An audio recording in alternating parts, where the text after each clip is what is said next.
বিশ্বের ক্রীড়া তারকারা যেখানে খ্যাতি উপভোগ করেন জার্সি বিক্রি, বিজ্ঞাপন চুক্তি বা সামাজিক যোগাযোগ মাধ্যমের জনপ্রিয়তায়, সেখানে আফগানিস্তানের তারকা ক্রিকেটার রশিদ খানের জন্য খ্যাতি হয়ে উঠেছে বাড়তি নিরাপত্তার ঝুঁকির নাম।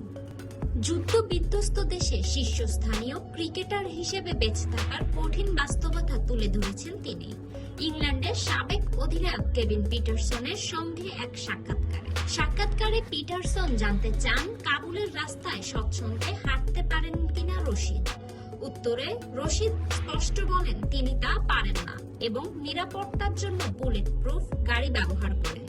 তার ভাষায়, আফগানিস্তানে ভুল জায়গায় ভুল সময় পড়া জীবন নাশের ঝুঁকি ডেকে আনতে পারে। এটি সেখানে স্বাভাবিক বাস্তবতা।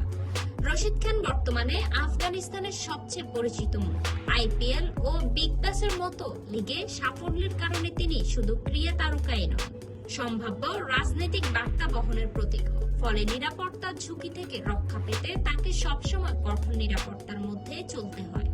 নিজ শহরে অবাধ্যে হাঁটতে না পারার সীমাবদ্ধতা সত্ত্বেও রশিদ খান গর্বের সঙ্গে আফগানিস্তানের প্রতিনিধিত্ব করে চলেছেন আন্তর্জাতিক ক্রিকেটে।